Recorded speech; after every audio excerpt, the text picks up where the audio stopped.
শ্রীমদ্ ভগবদ্ গীতা এটি এমন একটি বই যা মানুষকে সঠিক পথ দেখায়, ধর্ম, কর্ম, প্রেমের পাঠ দেয়, শুধু জীবদ্দশায় নয়।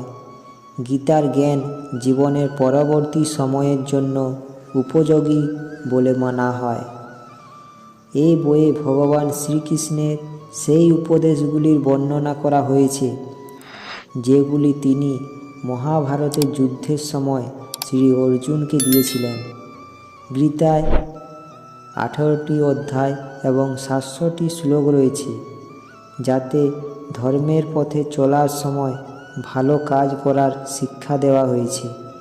জীবনের সমস্ত দ্বিধা ও সমস্যার সমাধান গীতায় পাওয়া যায়।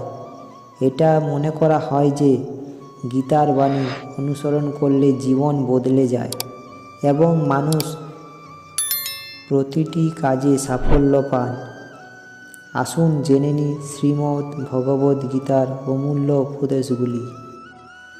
আমাদের এই কর্মব্যস্ততার জীবনে সকলের গীতা শোনা হয় না, তাই আপনাদের সামনে সংক্ষেপে তুলে ধরার চেষ্টা করেছি।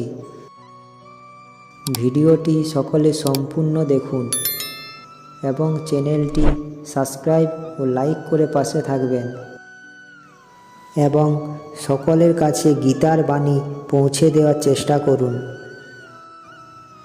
গীতায় লেখা আছে, যদি আপনার বিবেক পরিষ্কার থাকে তাহলে কেউ আপনাকে ভালো মন্দ কথা বলুক তাতে কিছু যায় আসে না। আপনি অন্যের ভাবনা চিন্তায় নয়, নিজের উদ্দেশ্য দ্বারা চিহ্নিত হবেন।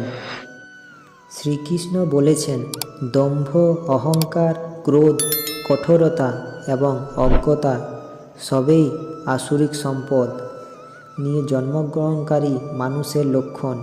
এগুলি ত্যাগ করলে একজন ভালো মানুষ হিসাবে গড়ে উঠবেন। গীতায় লেখা আছে যে মনে নেতিবাচক চিন্তা আসতে বাধ্য, কিন্তু এটা আপনার উপর নির্ভর করে যে আপনি তাকে কতটা গুরুত্ব দেবেন। শ্রীকৃষ্ণ বলেছেন, হে অর্জুন, পূর্ণ বিশ্বাস ও নিরন্তর চিন্তা সহকারে যদি কিছু অর্জনের চেষ্টা করা যায় তাহলে অবশ্যই তা লাভ করা সম্ভব। শুধু একজন মানুষের নিজের উপর বিশ্বাস থাকা উচিত যে তার প্রচেষ্টা সঠিক পথে রয়েছে, তবেই তিনি সাফল্য লাভ করতে পারবেন। শ্রীমদ্ ভগবদ্ গীতায় লেখা আছে যে প্রত্যেক মানুষের উচিত জয়ের জন্য ঝাঁপানো।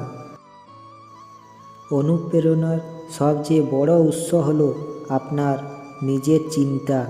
তাই বড় চিন্তা করুন এবং জেতার জন্য নিজেকে অনুপ্রাণিত করুন। গীতায় শ্রীকৃষ্ণ বলেছেন, ক্রোধের সময় একটু থেমে যাও, ভুল করলে একটু ঝোঁকো, তাহলেই পৃথিবীর সব সমস্যার সমাধান হয়ে যাবে। ক্রোধ ও অহংকার এই দুটি জিনিসেই মানুষের ধ্বংসের কারণ। গীতায় লেখা আছে, প্রয়োজন বদলানোর সাথে সাথে মানুষের কথা বলার ধরনও বদলে যায়। তাই সময়ের সঙ্গে পরিবর্তনশীল ব্যক্তিদের চিহ্নিত করা খুবই গুরুত্বপূর্ণ। আশা করি ভিডিওটি আপনাদের ভালো লাগবে। দেখা হচ্ছে পরের ভিডিওতে। সকলে ভালো থাকবেন, সুস্থ থাকবেন। জয় শ্রীকৃষ্ণ।